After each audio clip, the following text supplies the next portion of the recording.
આ જનાક્રોશ રેલી દરમિયાન આવેદનપત્ર આપવામાં આવ્યું, શું કહેશો એ બાબતે? જનાક્રોશ રેલી દરમિયાન સમગ્ર ગુજરાતમાં એક પ્રકારનો જબરદસ્ત જન આક્રોશ દારૂ, જુગાર, કૂટણખાણા અને ડ્રગ્સની વિરુદ્ધમાં ગુજરાતમાં આજે વ્યાપેલો છે. ગુજરાતમાં છેલ્લા 25-30 વર્ષમાં ના જોવા મળ્યો હોય એ પ્રમાણેનો રિસ્પોન્સ ગુજરાતના સર્વ સમાજના નાગરિકો આજે દારૂ અને ડ્રગ્સના મુદ્દે આપી રહ્યા છે. વાત ફક્ત મહેસાણા જિલ્લાની નથી. મહેસાણા કલેક્ટરશ્રીના માધ્યમથી સમગ્ર ગુજરાતની સરકારને કહેવા માગીએ છીએ કે તમારામાં શરમ લાજનો છાંટો બચ્યો હોય તો મહેરબાની કરીને હવે તો ગુજરાતમાં દારૂ, જુગારને કૂટણખાના બંધ કરાવો. ગુજરાતની શાળા, કોલેજ, યુનિવર્સિટી અને હોસ્ટેલો સુધી આ ડ્રગ્સનું દૂષણ પહોંચી ગયું.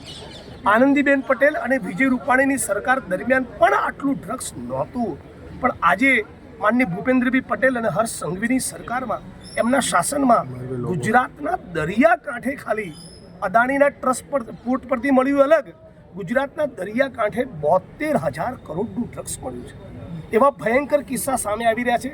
વાવ, થરાદ, સુઈગામમાં કે જ્યારે ડ્રગ્સ ન મળે ત્યારે માણસો ડેસ્પરેશનમાં તલબ લાગવાના કારણે નર્મદાની કેનાલમાં પડીને આત્મવિલોપન કરે છે. કોરોનાના સમયમાં ડ્રગ્સના બંધાણીઓને જ્યારે ડ્રગ્સ નહોતું મળતું ત્યારે ગળે ફાંસો ખાતા હતા.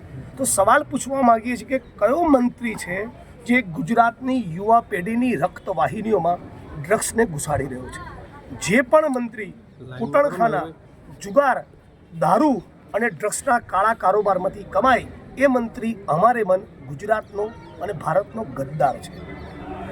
આપે આવેદનપત્ર આપીશું દારૂ ડ્રગ વિશે મહેસાણામાં કે જિલ્લામાં ક્યાં મળે છે એવી કોઈ વિગતો અમે ટૂંક સમયમાં હેલ્પલાઇન લોન્ચ કરવાના છીએ અને સમગ્ર ગુજરાતની જનતાને અપીલ કરીએ છીએ કે કોઈ પણ જિલ્લો હોય, કોઈ પણ તાલુકો હોય, શહેરનો કોઈ પણ મહોલ્લો હોય, તમે સોશિયલ મીડિયાના માધ્યમથી અમારા સુધી માહિતી પહોંચાડો.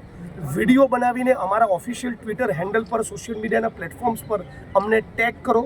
તમારી અરજી, આવેદનપત્રો અમે કોંગ્રેસ પક્ષના 12 ધારાસભ્યોને ગેડીબેન છે અમારા સુધી પહોંચાડો, વિરોધ પક્ષના નેતા સુધી પહોંચાડો. આ ફક્ત જન આક્રોશ રેલી પૂરતો કાર્યક્રમ નથી. તમે જોશો મહિનાઓના મહિનાઓ અને વર્ષોના વર્ષો સુધી અમે આ મુદ્દે લડવાના કટિબદ્ધ છીએ. પણ આશા રાખી કે વર્ષો સુધી આ ડ્રગ્સનું દૂષણ જીવતું ન રહે અને અમારે વર્ષો સુધી લડવું ન પડે. રાજ્યની સરકાર આજે ચિંતન શિબિર કરવા વલસાડમાં બેઠી છે. માનનીય મુખ્યમંત્રી ચિંતન શિબિરમાંથી ઊભા થાય અને તરત ગુજરાતની જનતા સમક્ષ રોડ મેપ અને બ્લુપ્રિન્ટ રજૂ કરે કે કઈ રીતે ગુજરાતમાંથી ડ્રગ્સને નાબૂદ કરવામાં આવી છે. આપના નિવેદન બાદ પોલીસ પરિવારોએ આવેદનપત્ર રેલી કરી. શું કહેવા બાબતે? પોલીસ પરિવાર બાબતે મારી પોઝિશન બહુ સ્પષ્ટ છે. જે પર પ્રમાણિક, નિષ્ઠાવાન, નોન કરપ્ટ પોલીસ કર્મીઓ ગુજરાત અને દેશ માટે પોતાની ફરજ બજાવી રહ્યા છે એમને હું વંદન કરું છું, એમને હું સેલ્યુટ કરું છું. નાના પોલીસ કર્મચારીઓ માટે સતત વિધાનસભાનું મંચ હોય કે મીડિયાના માધ્યમથી બોલતો, લખતો ને લડતો આવ્યો છું. પણ જે માણસ ભ્રષ્ટાચારની વૃત્તિમાં વ્યાપક હોય, જે લાંચીઓ હોય અને દારૂ, જુગાર, ડ્રગ્સમાંથી કમાતો હોય, ગઈકાલે પણ કહેતો હતો, આજે પણ કહું છું, એના પટ્ટા ઉતરી જવા જોઈએ. એ ધારાસભ્યો હોય, સંસદ સભ્યો હોય, મંત્રી હોય, આઈએસ હોય, આઈપીએસ હોય કે મીડિયાકર્મી હોય, જે પણ ખોટું કરે તમારા અને મારા સહિત એ ભોગવે.